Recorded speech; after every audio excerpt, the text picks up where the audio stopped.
Bueno, darles la bienvenida nuevamente al taller de reporteros. Veo que hay algunas personas que ya han estado con nosotros antes, por ejemplo, Alejandra Barbosa y Romy Moriano. Ellas han sido reporteras antes en 2019, 2018 me parece, Alejandra, o 2019. 2019. 2020. 2020 Romy, ¿verdad? En Sí, verano. en verano. Bien, entonces, a ver, una persona más está en sala. Bueno, chicos, les comentaba, hoy día vamos a ver lo que son los géneros periodísticos, pero antes quisiera que Romy y Alejandra les cuenten un poco de su experiencia en UCIL TV como reporteras. A ver, empezamos con Alejandra. Hola, ¿qué tal? Yo soy Alejandra Barbosa Vargas. Bueno, me llamo Naomi, pero me gusta que me digan Alejandra. En realidad, AUSIL TV es una experiencia muy linda como reportera, porque al principio es como que te da un poquito, bueno, a mí me dio un poco de miedo cuando fue la primera vez que fui a entrevistar y todo ello. Pero de ahí es bien alucinante todo lo que pasa y también todo lo que puedes ver, ¿no? Pues aparte de ello, tú eres la primera en enterarte de esa noticia. Y cuando ya sale es como que dices, mira, yo estuve ahí antes de ello, qué chévere, no te puedes enterar como que todo antes, ¿no? Y en realidad no pierdan esta oportunidad. eh, Traten de ordenarse y todo, pero no se salgan de UCIL TV, no sigan aquí y denle nomás. Muy bien, Alejandra, gracias. Alejandra, como les decía, había estado con nosotros en 2019 y cubrió varias notas de diferentes tipos, ¿no? Culturales, educativas, eh, me parece que también extracurriculares. Bueno, por favor, ahora, Romy, coméntanos un poco qué tal tu breve, pero me imagino que motivadora experiencia en 2021. Perdón, en 2020 cero. Sí, 2020, cero, antes de la pandemia. Bueno, ¿cómo están? Me llamo Romy Alexandra Moreno Sánchez, pero me pueden decir Romy. En realidad, mi experiencia en UCIL TV como reportero ha sido corta, pero bastante entretenida y bastante informativa en el hecho de que he estado cubriendo primeramente UCIL Emprendedores para comenzar y a partir de UCIL en formatos culturales. Les puedo decir que UCIL TV es una gran experiencia, que chicos no se cohíben, pueden meterse a todos los talleres, ya que como nos han hablado en la inducción misma, son un eslabón de lo que se trata UCIL TV, de camarógrafos, cámaras, iluminación, edición. Y como sé que pueden sentirse nerviosos, no se crean, también me he sentido nerviosa a partir de mi primera comisión, pero este es el formato en el cual nos podemos crecer como profesionales, tanto en los distintos ramas que tenemos en la comunicación. Les animo que sigan en UCIL TV, de aquí comienza la carga hasta el final, les va a servir bastante. Gracias, Romy. Me estaba olvidando, también Karen Becerra ha estado con nosotros. Karen, cuéntanos un poco de tu experiencia. ¿Tú estuviste 2019 2 o 2020 0? No recuerdo muy bien. 2020 cero, en veranito. Sí, cuéntanos. Sí, ¿sí se me escucha bien primero? Sí, ¿no? Sí. Ok. Bueno, ha sido una experiencia muy bonita, en especial porque es a lo que me... Uy, creo que se colgó. Hola, Karen. Karen tiene problemas con su internet, por Ok. eso que está que se le para. Ya, no hay problema. Muy bien, bueno, entonces empezamos. Bueno, como les decía, aquí en UCIL TV nosotros vamos a aprender. ¿Aló, Karen? ¿Hola? Sí, no hay problema, Karen, si no, lo dejamos para después. Bueno, como les decía, en UCIL TV vamos a tener la oportunidad de poder hacer notas informativas, como les había comentado en la semana pasada de la inducción, para el noticiero UCIL TV, ¿no? Tanto Alejandra como Romy y Karen han participado en este noticiero, entonces ahora ustedes también van a tener la oportunidad, pero antes que nada necesitan pasar por una capacitación que es precisamente la que empieza hoy, ¿no? que es el taller para reporteros de UCIL TV.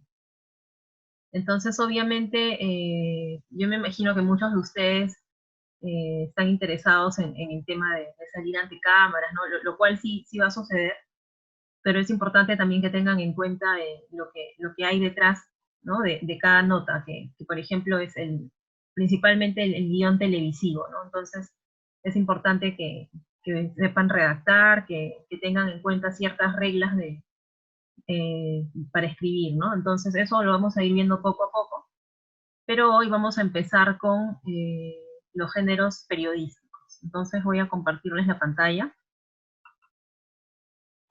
Sí, sí se ve. Sí, Miss.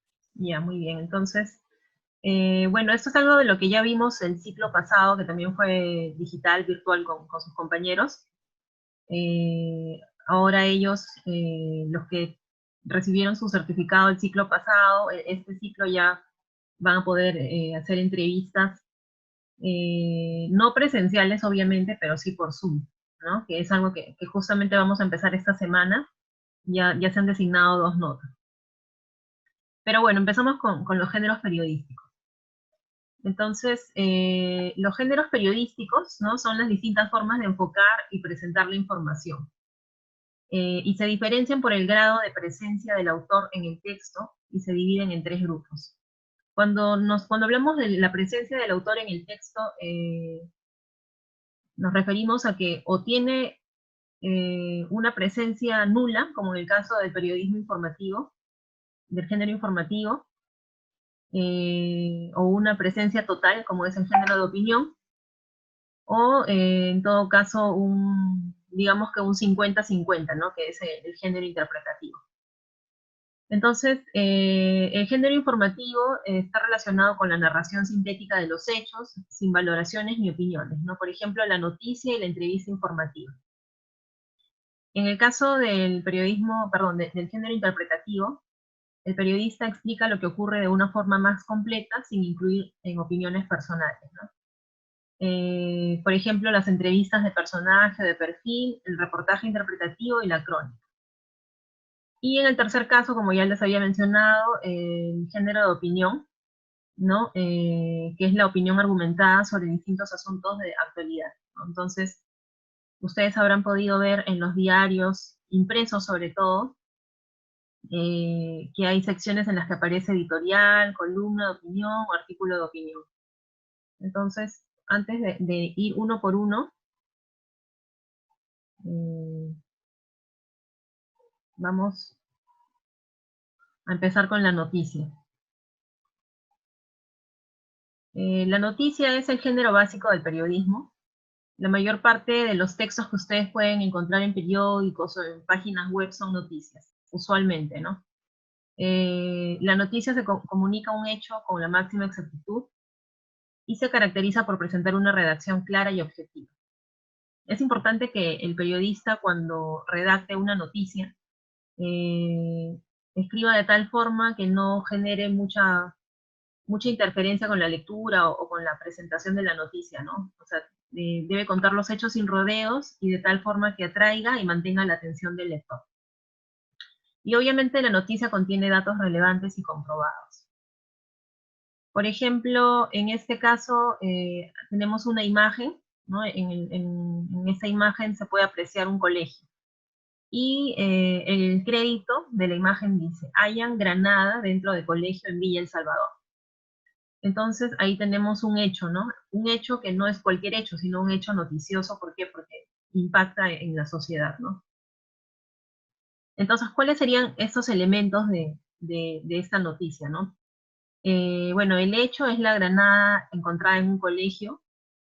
Los protagonistas, que podríamos suponer que existen, son testigos, alumnos, profesores, vecinos, de repente el guardián del colegio, por ejemplo.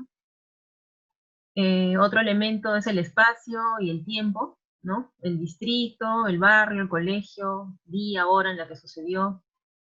Según lo que vemos en la imagen, ¿en qué distrito sucedió este hecho? Villa El Salvador. En Villa El Salvador. Exacto, Villa El Salvador, ¿no? Y bueno, otros elementos podrían ser las causas y las consecuencias, ¿no? Que podría ser cobro de cupos, por ejemplo, ¿no? Amenazas tal vez que haya recibido la directora, profesores, no sé, y bueno, la posible consecuencia podría ser tal vez un herido, ¿no? Si es que se hubiera logrado, se hubiera efectuado la detonación, ¿no?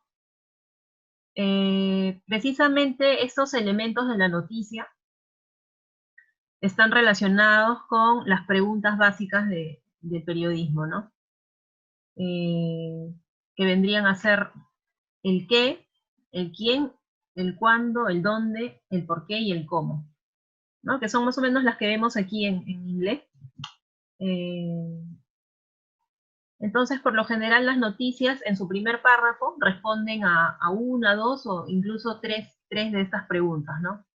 Tal vez más, eso va a depender del estilo del redactor, pero siempre lo principal es lo más importante, ¿no? En el primer párrafo se debe incluir información que enganche la atención del lector o el televidente. Y a continuación el texto sigue dando información más ampliada y detalles del suceso, ¿no? A eso se le llama el desarrollo de la noticia. Esto se da tanto en prensa escrita como en prensa televisiva, ¿no? Entonces, podemos ver en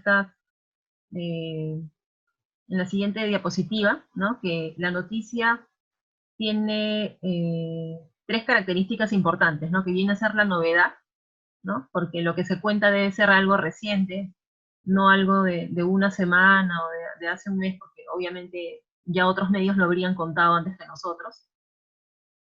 El interés, ¿no? Que viene dado por el hecho de que pueda afectar directa o indirectamente a quien lo lee, ¿no? La cercanía también con la persona que está consumiendo este medio. Y la singularidad, ¿no? Que sea fuera de lo normal. Ahora, hay diferentes criterios que convierten a un hecho en noticia, ¿no? Porque no todos los hechos son noticia. Por ejemplo, el tema de actualidad, ¿no? Todo lo que tenga que ver con COVID-19, obviamente es un tema de actualidad, ¿no? Y también vendría a ser de interés público.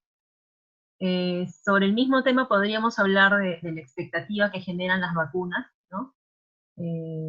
¿Realmente van a curarnos o no? A ver. Sí. ¿Se logró conectar, Karen? Dice que ahorita se va a volver a conectar desde otro dispositivo, que si por favor puedes aceptarla. Gracias. Ah, ya está conectada, sí. Sí, gracias. Otro criterio que hace que un hecho sea noticia es la proximidad geográfica, social o afectiva, ¿no?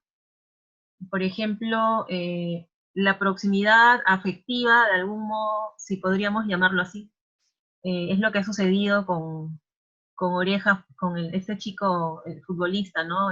Oreja Flores, que, bueno, recibió el impacto de un cabezazo y finalmente tuvo una fractura múltiple, ¿no? En la cara.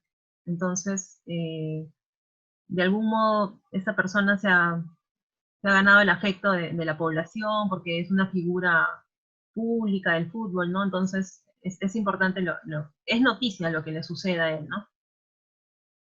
Las consecuencias también, por ejemplo, si hablamos del dióxido de cloro, me imagino que ustedes habrán escuchado hablar del dióxido de cloro.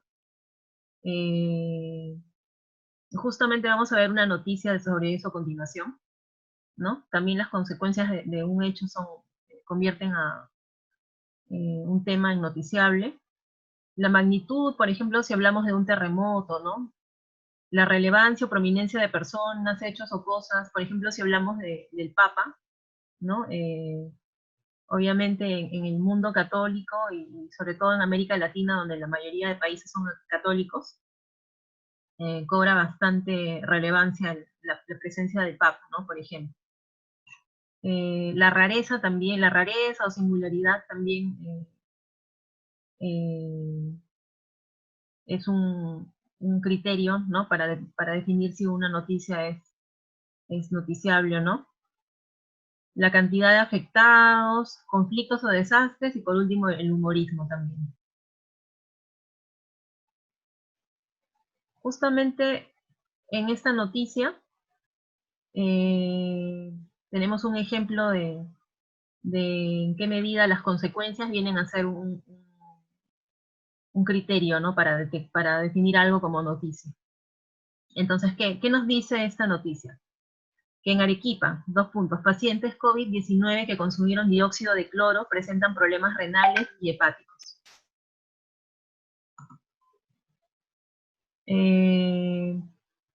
Entonces, bueno, el titular y el primer párrafo son bastante parecidos, ¿no? Entonces, digamos que el hecho, a ver, leamos, en Arequipa algunos pacientes COVID-19 que consumieron dióxido de cloro presentan problemas en los riñones y el hígado. Ellos buscaron la anhelada cura, pero terminaron dañando otros órganos de su cuerpo. Entonces, si retrocedemos a las preguntas básicas del periodismo, ¿cuáles de ellas están respondidas en ese primer párrafo que acabo de leer? Teníamos, ¿Dónde? claro, el dónde, ¿no? Que es Arequipa. ¿Qué más? ¿El por qué? ¿El por qué? Claro, porque consumieron el dióxido de cloro, ¿verdad? Y bueno, ¿El cómo? el cómo, ¿Quiénes también podría ser? ¿El quiénes? el quiénes, claro, algunos pacientes COVID-19, ¿no? Y más adelante, según se va desarrollando la noticia, vamos a tener el lugar exacto, ¿no? Que en este caso, ¿qué hospitales? Honorio Delgado. Claro, el Hospital Honorio Delgado, ¿no? Entonces, luego vamos a ver que declara el director de dicho hospital, ¿no? Que indica que del total de personas atendidas, un alarmante 30% consumió la cuestionada fórmula, ¿no? Luego se dan más detalles de por qué precisamente pasa esto en Arequipa, y es porque el gobernador de esta región había incentivado a la población a que lo consuma como tratamiento para el coronavirus, ¿no? Y bueno, así se va desarrollando la noticia, ¿no? Entonces, esa es una noticia. Ahora tenemos otra más cortita. Más cortita, aunque de párrafos largos, ¿no? Más adelante vamos a ver que lo ideal no es redactar párrafos tan largos, sino en la medida de lo posible dividirlos, ¿no? Por ejemplo, acá tranquilamente este párrafo largo pudo haber sido escrito en 2 oraciones. A ver, no sé si de repente, Alejandra, ¿podrías, por favor, leer esta noticia? El 51% de los peruanos en el exterior perdió su empleo. Ante la pandemia del COVID-19, el 51% de los peruanos residentes en el extranjero asegura haber quedado sin empleo, según un informe presentado por la Escucha al Perú y Pacific Delman Affiliate, que explica que el perfil de los compatriotas dispersos en Estados Unidos, Argentina, Chile, España, Italia y Japón. El estudio detalla que en Estados Unidos el 43% gana el doble del sueldo mínimo de ese país, y en Japón el 52% percibe ingresos superiores, mientras que en Argentina el 31% trabaja informalmente y en Chile el 34% son desempleados. Muy bien, gracias. Entonces acá tenemos, obviamente, el qué, ¿no? El qué, que si lo revisamos atentamente, viene a ser lo mismo que aparece en el titular, ¿no? Que el 51% de peruanos en el exterior perdió su empleo. ¿Tenemos el dato de qué países son los considerados?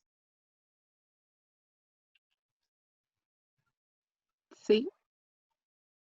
Claro, tenemos a Estados Unidos, Argentina, Chile, España, Italia y Japón, ¿no? Y luego se dan detalles que ya en verdad podrían ser de algún modo prescindibles, ¿no? Que en Estados Unidos el porcentaje de lo que ganan no es el mismo que en Japón, y así sucesivamente, ¿no? Ni en Chile ni en Argentina. Ahora, bueno, tenemos una nota más para analizar. A ver, de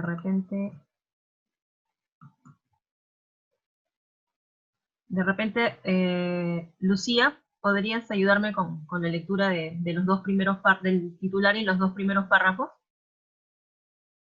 Putin anuncia que Rusia tendrá lista en septiembre otra vacuna. Coronavirus sobre la Sputnik 5. El jefe de Estado dijo que la vacuna genera inmunidad estable y produce anticuerpos. La segunda vacuna rusa contra el actual coronavirus estará lista en septiembre próximo, anunció este jueves el presidente de Rusia, Vladimir Putin, durante una entrevista concedida a un medio local. Sobre esto, Putin sostuvo en septiembre tendremos una segunda vacuna. Estoy seguro que los investigadores harán una vacuna maravillosa que ayudará a la gente, expresó Putin a la cadena televisiva Rossiya, citado por la agencia local Sputnik. Muy bien, Se gracias. Ajá, Sí, hasta ahí sí, está bien. ok. Gracias. Entonces, vemos que en el primer párrafo tenemos la información principal, ¿no? Que de algún modo, como les decía, ya está resumida en el título, ¿no? Que Putin anuncia que Rusia tendrá lista en septiembre otra vacuna, ¿no? A ver, ¿alguien está en sala de espera? Ya. Entonces, nuevamente, si analizamos la noticia, ya tenemos el qué, ¿no? La segunda vacuna estará lista en septiembre.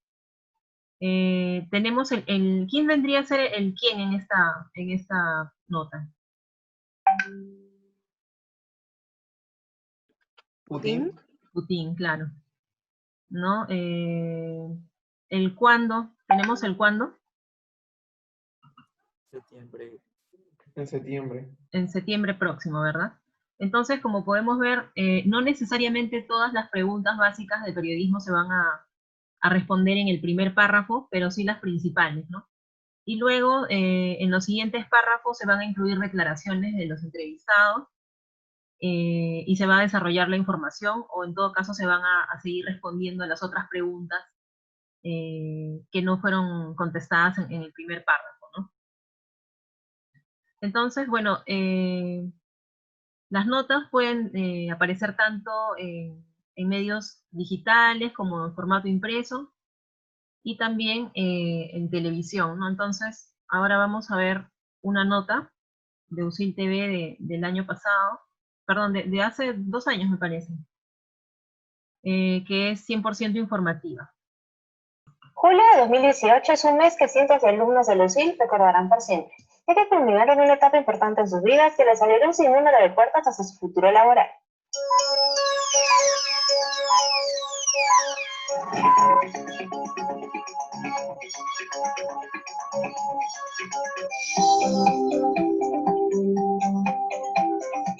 ...542 alumnos de las promociones 2017-2 y 2018-0 obtuvieron su bachillerato en 2 emotivas ceremonias de graduación realizadas en el Centro de Convenciones de Lima. A ambos eventos asistieron las principales autoridades de la USIL, decanos, directores de carrera y padres de familia. Bueno, en esta ceremonia de graduación nos sentimos una vez más muy orgullosos de nuestra universidad y también de nuestros alumnos, porque eso ha significado 5 años de arduo trabajo. Para nosotros es muy importante que nuestros alumnos se gradúen porque quiere decir que han aprendido de nuestra enseñanza por competencias, lo cual los prepara para desenvolverse en cualquier trabajo en el que puedan estar en un futuro, ¿no? Los graduandos expresaron su satisfacción tras culminar exitosamente su etapa universitaria. Súper emocionado de reunirme con todos los chicos de la carrera, ver con la gente que de primer ciclo estuvimos todos juntos y estar ahora en este momento tan especial para todos es súper emocionante, ¿no? Soy una persona súper agradecida y en verdad cuando me dicen a veces USIL Lover, yo sí soy USIL Lover y me encanta porque me dio amigos que me van a durar para toda la vida, me ha dado mi carrera, me ha dado el primer trabajo, contactos importantes, los profesores son increíbles, yo en verdad en USIL estoy súper orgullosa. Además, destacaron los pilares de emprendimiento y globalización que son parte de la filosofía de la Universidad San Ignacio de Loyola. La USIL te ayuda mucho, no solamente en lo laboral, sino también la parte internacional que te da mucho apoyo para que puedas viajar, para ir al extranjero, a intercambios. Yo creo que eso te abre muchas puertas en este país y ganas mucho más experiencia, ¿no? USIL de hecho tiene ese enfoque bilingüe, internacional, tiene bastante enfoque corporativo y yo me especializo en comunicación empresarial, ahorita trabajo en una empresa, entonces de hecho sí me ha dado todo ese knowledge de cómo hacer las cosas, ¿no? Los egresados y ahora graduados de la Universidad San Ignacio de Loyola salen a demostrar que tienen las competencias necesarias para enfrentar el nuevo mundo laboral. Con cámara de Carlos Jugador, informó Ariadna Pulache para UCIL TV.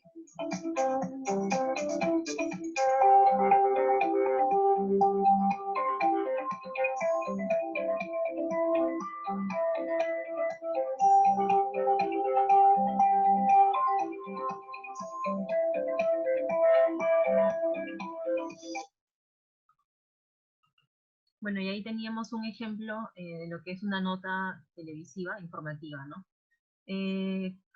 ¿Cuál vendría a ser el qué en esta nota? O sea, ¿cuál es el hecho concreto de esta nota que acabamos de ver? La graduación de los alumnos La de la graduación de promoción alumnos. 2017. Exacto, la graduación de los alumnos, ¿no? El dónde, no sé si alguien recuerda el lugar. Centro de Convenciones de Centro Lima. de convención. Exacto, Centro de Convenciones de Lima. ¿Y el quién? ¿Graduados? Los Exacto, alumnos graduados. los alumnos graduados, que en este caso eran 542, ¿no? Entonces, digamos que la información principal es esa, ¿no? Por ahí que hay algún detalle más, al qué, quién, cómo, cuándo, cómo. De repente el cómo podría ser cuando se refiere a una ceremonia emotiva, ¿no? Por ejemplo. El cuándo no lo mencionamos porque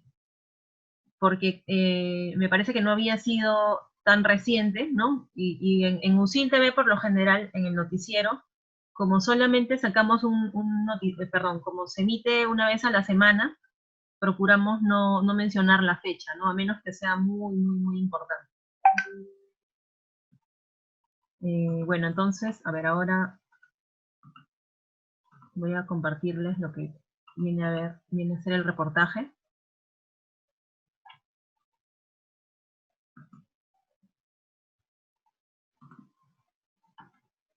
Bueno, el reportaje es la ampliación de una noticia en la que se añaden muchos más detalles, ¿no? Tiene el estilo personal de cada periodista o redactor.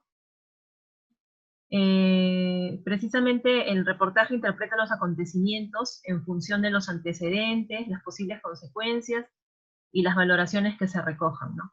Puede ir acompañado de fotos, dibujos, gráficos, entrevistas, etc. Obviamente, como acabamos de ver, el periodista interpreta los hechos, añade antecedentes, consecuencias, pero no incluye sus opiniones, ¿no? Y la forma de la narración es más rica y más completa que la de una noticia, ¿no? Porque como veíamos en el primer punto, el reportaje tiene el estilo personal del periodista o del redactor, ¿no? Entonces acá, por ejemplo, vemos a página doble, un reportaje sobre cultura, ¿no? Dice, en el sector cultura nadie quiere echarse para atrás. Vemos fotos, personajes que intervienen en las declaraciones, como es el ministro de Cultura y otra persona más por acá. Pero yo voy a mostrarles solamente los primeros párrafos, ¿no? ¿De qué trata? El título no me dice mucho, el título no es precisamente el resumen del hecho concreto, sino vamos a ver en la bajada. La bajada es esto que aparece aquí. Entonces, ¿qué dice? En medio de la pandemia, el Festival de Cine de Lima, PUC, y la Feria Internacional del Libro, FIL, se iniciaron de manera virtual el viernes, pese a la crisis que impacta a la cultura. En todas las áreas se resurge con lo virtual y con nuevos desafíos. Entonces ya con la bajada del reportaje podemos ver de qué se trata cuál va a ser el tema a tratar en este reportaje, ¿no? Y como les decía, tiene que ver mucho con el sello particular del redactor, ¿no? O el periodista. Por ejemplo, Carlos Paucar, que es el autor de este reportaje, decide empezar la nota con una fecha, ¿no? Dice, viernes 21 de agosto del 2020. La cultura se resiste a bajar la cabeza, a darse por rendida. Ese mismo día se inauguró el 25 Festival Internacional del Libro, FI Lima, y también el 24 Festival de Cine de Lima, ¿no? Entonces, acá tenemos, por un lado, información, ¿no?, que se va deslizando de a pocos, con el estilo particular del periodista, ¿no? Acá en esta nota se analizan los antecedentes, ¿no? Por ejemplo, cuando dice, esos encuentros eran años antes de los más esperados por un público decidido a ejercer su derecho a conocer historias o ideas, a practicar su capacidad de emocionarse, de apreciar la belleza de una película o un libro, ¿no? Entonces, nos indica los antecedentes de un tema del cual se va a ahondar bueno, valga la redundancia, a profundidad, ¿no? Luego continúa, ¿no? No fue fácil recurrir a lo no presencial, ¿no? Entonces, claro, en lo anterior de repente estamos hablando de los antecedentes, y a continuación, desde esta frase, se empieza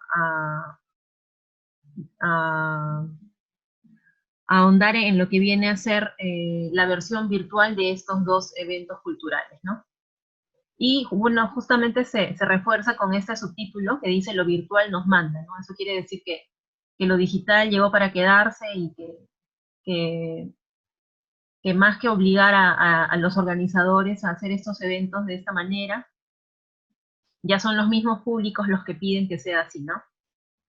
Entonces, bueno.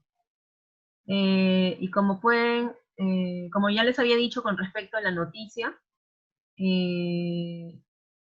así como hay noticias para prensa escrita, también hay noticias de televisión, igual con reportajes de prensa escrita.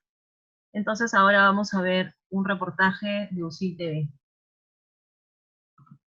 La parálisis cerebral es una discapacidad muy compleja que afecta de manera diferente a cada persona que la padece y que requiere una atención especializada. Lamentablemente en el Perú, aún no existen políticas públicas que beneficien a este sector de la población y a sus familiares.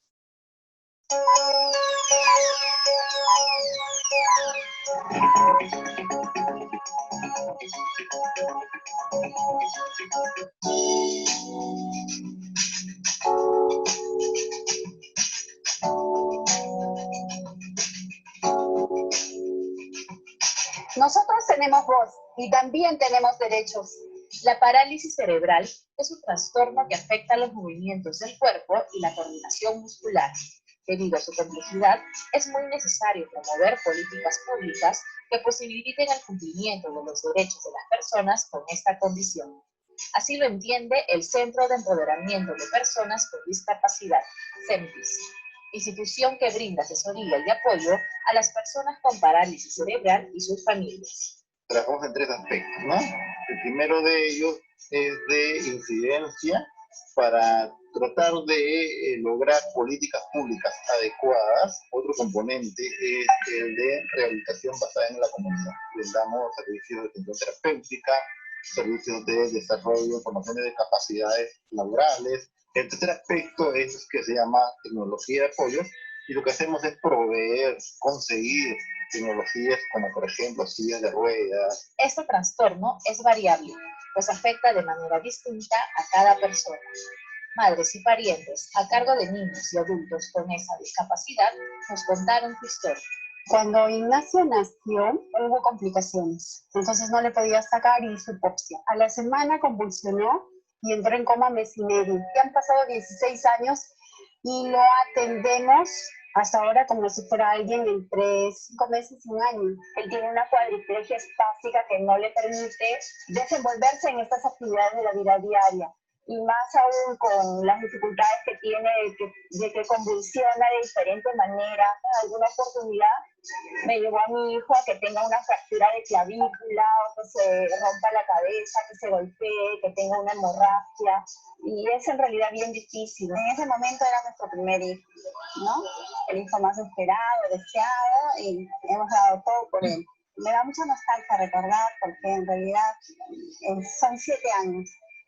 7 años en los cuales venimos luchando día a día, y que hasta ahora pues él sigue convulsionando, ¿no? Lamentablemente, en nuestro país, las personas con discapacidad y sus familias deben enfrentar permanentemente diversas barreras que les imposibilitan el ejercicio de sus derechos ciudadanos. Estas son algunas de ellas. Vivimos en cerro, sí, pero no podemos bajar. Queremos llevarlo a algún sitio, tenemos que esperar a alguien que nos ayude, como mi cuñado, para que lo pueda bajar, o entre 2, 3, poderlo cargar hasta abajo.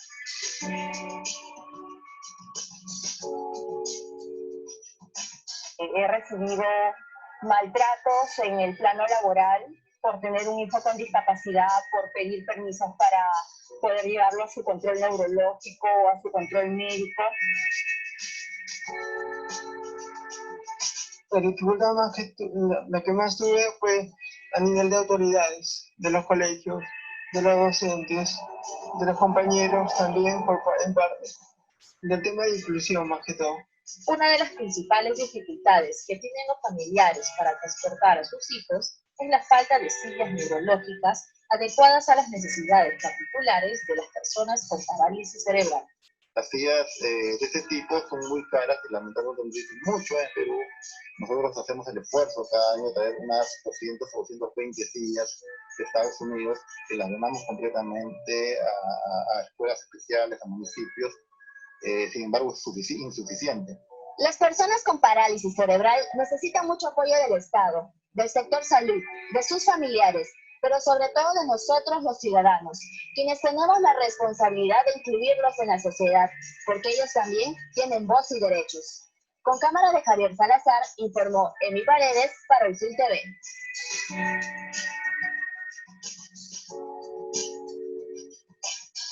Nosotros también tenemos voz, nosotros también tenemos derechos.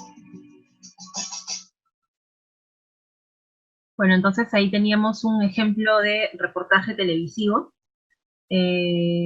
Como podemos apreciar, al inicio no tenemos el hecho concreto, ¿no? No sabemos, o sea, no nos cuentan una noticia, no nos cuentan el qué, quién, cómo, cuándo, dónde, por qué, sino que nos presentan una problemática, ¿no? Seguido de varios casos particulares de personas que presentan un problema. No sé si lograron detectar cuál es el problema de estas personas, lograron captar el término. Que no podían movilizarse bien, o sea, las sillas creo que se les impedía. Ya, claro, pero tenían, este problema responde a una condición, no sé si alguien logró captarlo. Tienen parálisis cerebral. Parálisis. Sí, exacto, parálisis cerebral, ¿no? Entonces son varios casos particulares de personas con esta condición, ¿no? Bueno, también se presentan, los familiares exponen las barreras que afrontan día a día, ¿no? A causa de este problema de salud, ¿no? Se explora un poco el lado humano. Como pueden ver, no solamente se ha ido a distintos lugares, ¿no? Se ha ido a un cerro, estuvo en el Parque de la Amistad en Surco, en las casas de otros familiares, en centros educativos también donde se brinda apoyo a estos chicos. Y bueno, finalmente también podemos apreciar un poco de la creatividad del reportero, ¿no? Porque al final termina con unos cartelitos, no sé si lograron ver, en los que los familiares exigen, ¿no?, los derechos que ellos consideran que no se les están respetando a sus parientes. Bueno, entonces pasamos a la entrevista, ¿no? La entrevista puede ser de dos tipos. La entrevista puede ser informativa, cuando se centra en un hecho noticioso específico, o puede ser de personaje o de perfil, porque permite que conozcamos al personaje y narra aspectos de su vida, su trayectoria, sus logros y obra, etcétera, ¿no? Entonces acá les traigo dos ejemplos, uno de cada uno. Este caso es obviamente una entrevista informativa. No sé si logran ver el nombre de la persona entrevistada. Luis Valdés. Exacto. Luis Valdés, que es el primer vicepresidente del Congreso, ¿no?, del Partido Alianza para el Progreso. Entonces, si nosotros leemos el título, en las entrevistas usualmente el título es una cita, ¿no? Una cita literal de lo que dijo el entrevistado, ¿no? Entonces dice, el del Tribunal Constitucional es un pronunciamiento político que obedece a algún tipo de perversión. Entonces, estamos viendo ciertos elementos, ¿no? Tribunal Constitucional, pronunciamiento, el congresista es una persona que está siendo entrevistada sobre este tema, y basta con leer la introducción para darnos cuenta de que se trata de una entrevista informativa, ¿no? Dice, el primer vicepresidente del Congreso, Luis Valdés, de Alianza para el Progreso, responde sobre la sentencia del Tribunal Constitucional que declaró la inconstitucionalidad de la norma que suspendía el cobro de peajes durante la emergencia, y que además establece parámetros que el legislativo debe respetar al momento de sesionar de manera virtual. Entonces, estamos aquí ante un tema puramente informativo, ¿no?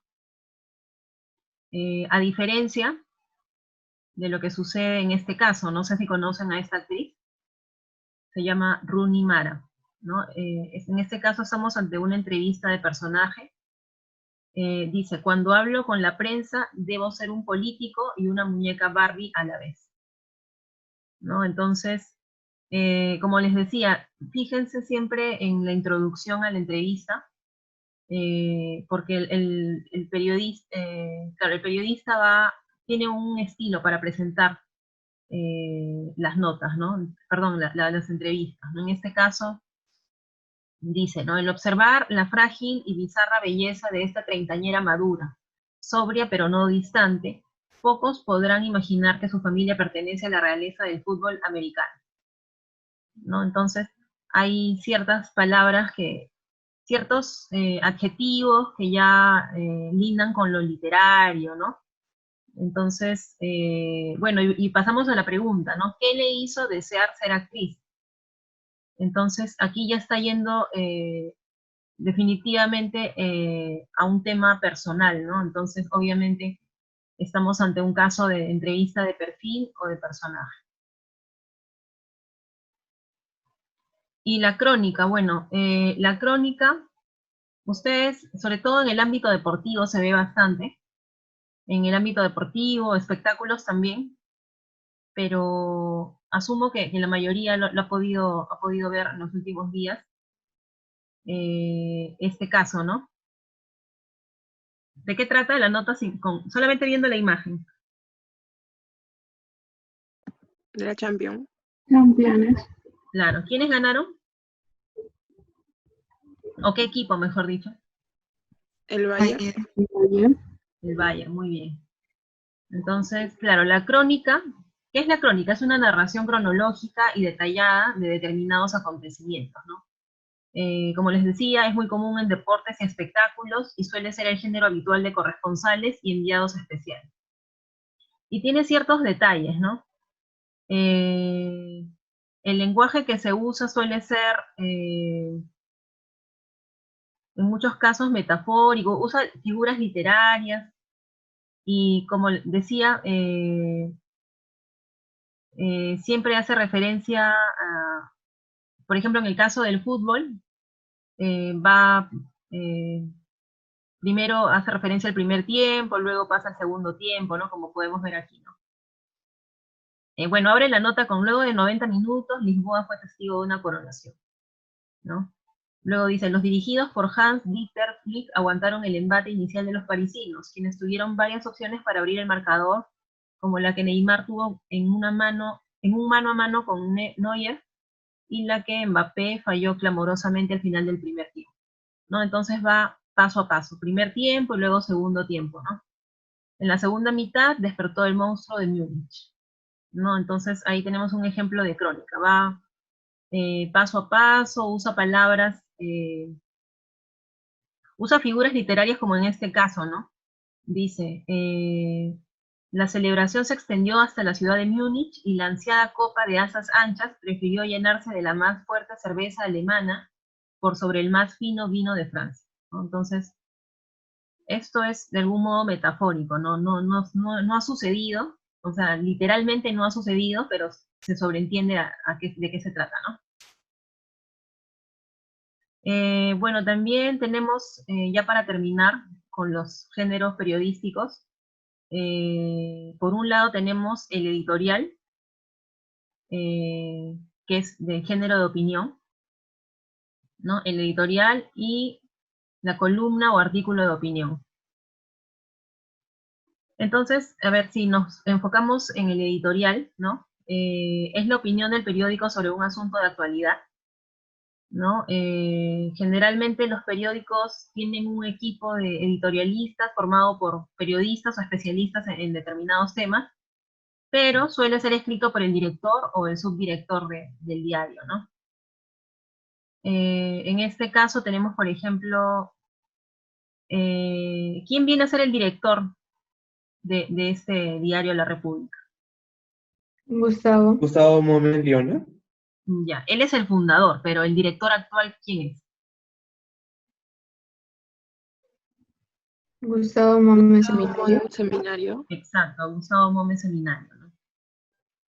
Entonces es probable que él, el subdirector o algún periodista especializado haya escrito esta editorial, ¿no? No sé si ustedes han escuchado la expresión línea editorial, ¿no? O sea, por ejemplo, no puedo publicar tal nota porque no va con la línea editorial del diario, ¿no? O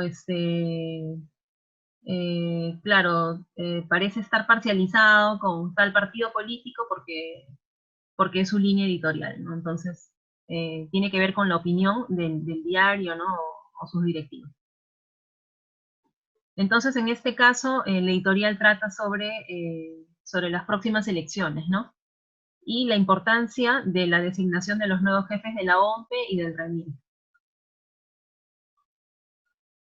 Y ya para terminar, la columna, ustedes van a poder apreciar. Ahora les voy a mostrar al terminar con estas diapositivas cómo es que aparecen las columnas en los diarios, ¿no? La columna es un artículo de sección fija en el que consagrados, periodistas o escritores comentan hechos o aspectos de la realidad, ¿no? El autor plantea un asunto y aporta los hechos y argumentos necesarios para sostener su punto de vista sobre una cuestión de actualidad. Entonces, por ejemplo, tenemos aquí la columna de Mirko Lauer, llamada Observador. Este es el nombre de la columna, pero el título del artículo de opinión en esta ocasión se llama La danza en el cementerio, ¿no? Entonces, creo que todos sabemos a qué se refiere, ¿verdad? De solamente leer el título. ¿Cuál fue la danza en el cementerio que provocó un poco de cierto escándalo en la prensa, en la sociedad? ¿Sobre lo que pasó en Los Olivos? Exacto, claro. Entonces, ¿qué sucede en la columna de opinión? El articulista o el columnista plantea el tema y va a defender su posición, ¿no? En este caso, hablaba sobre, dice, ¿no? Se ha desatado una polémica sobre el sentido de una seductora danza en el cementerio realizada por jóvenes deudos de víctimas de la discoteca Tom. La censuran quienes ven en eso una irresponsable solidaridad con la fiesta ilegal en la que se produjo la tragedia, y por extensión con todas las reuniones festivas prohibidas por ley. Entonces, a partir de este caso, él empieza a analizarlo y también presenta casos similares en Europa, ¿no? Por ejemplo, dice, ya que estamos en el tema, recordemos el escándalo que causó el vaporoso baile del Norca Rouskaya en el cementerio Presbítero Maestro en 1917, con la presencia de José Carlos Mariátegui. O sea, hace como una especie de reseña histórica acerca de cómo han sucedido se han desatado diferentes escándalos en temas similares, ¿no? En cementerios. Y bueno, entonces, eso sería todo. Pero quería mostrarles. ¿Pueden ver la portada de un diario aquí? Sí. Sí, se ve. Ya, entonces, a ver, vamos a hacer un repaso rapidísimo. Esta es la portada. de la República de hoy, ¿no? Dice, Policía Nacional intervino 340 fiestas COVID solo en Lima. Acá tenemos a doble página un reportaje que dice, las vacunas han salvado al mundo de las pandemias, ¿no? O sea, no nos está contando un caso concreto de que, por ejemplo, a partir de mañana ya se empieza a inscribir a las personas voluntarias que van a vacunarse en el Perú, sino es un poco más general, ¿no? Los reportajes a veces tienen temas más generales como este. Y está acompañado de gráficos, fotos, cifras, etc. Lo que les comentaba, ¿no? Esa es otra nota más pequeña. Bueno, una nota no tan pequeña, vacunación arrancaría en menos de 10 días. Después tenemos también que el 35% de repartidores de Globo y Rappi dieron positivo por COVID-19 en Miraflores. Esta también es otra nota, no tan corta. Hay otras que son cortísimas. Por ejemplo, hoy inicia pago adelantado hasta octubre a usuarios de programas juntos. Y acá tenemos lo que les decía, ¿no? Esa es la sección de opinión de la República. Entonces, por un lado tenemos el editorial de hoy, que se llama, está titulado Los mensajes. Tenemos la columna Observador de Mirko Lauer, que es justamente el que aparecía en las diapositivas. Tenemos otra columna titulada ¿Y si por fin decidimos ser una sociedad digital? Esto está a cargo de Claudia Valdeiglesias. También hay otra columna de Jorge Bruce y de otra de Álvarez Rodríguez, ¿no? Entonces, como pueden ver, todo lo que hemos visto está de algún modo en todos los periódicos, en los diarios, ¿no? Acá también vemos, ¿no? Reportaje. No es un hecho concreto, por lo general es un tema más trabajado, ¿no? Este reportaje, ¿sobre qué trata? Los peruanos, ¿por qué no respetamos las normas? ¿No? Entonces, por ejemplo, acá en este caso, ¿quiénes han sido los entrevistados, no? Tenemos a una antropóloga, tenemos a una psicóloga, tenemos a un filósofo, ¿no? Entonces, como podemos ver, son diferentes puntos de vista para abordar un problema, ¿no? Sería interesante que puedan leer esto. Les voy a pasar el link. Y así, ¿no? Solo en agosto hubo 340 fiestas COVID-19 en Lima, etc. Acá tenemos una entrevista de tipo informativa a la politóloga Laura Chinchilla sobre, ¿cuál es el título? Se necesita eficacia ante la situación que enfrentarán el Banco Interamericano de Desarrollo y América Latina. Otra entrevista sobre Messi y el lío jurídico con el Barcelona. Y así sucesivamente, ¿no? Entonces, bueno, más o menos eso es lo que quería mostrarles. No sé si tengan alguna duda, comentario, algo. En todo caso, chicos, les voy a enviar estas diapositivas a sus correos. Más bien, a ver. Por favor. Bueno, ya se ha creado el grupo de WhatsApp, ¿no? ¿Todos ustedes están en el grupo?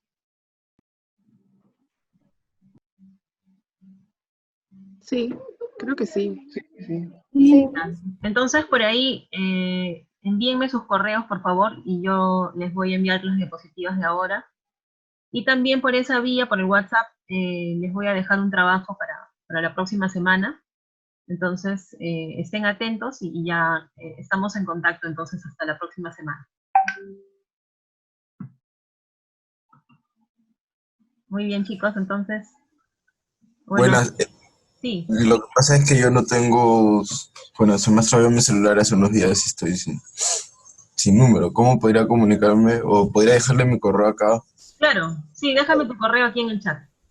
¿El del auxilio o el correo personal? El que más revises. Ya, gracias. Ok.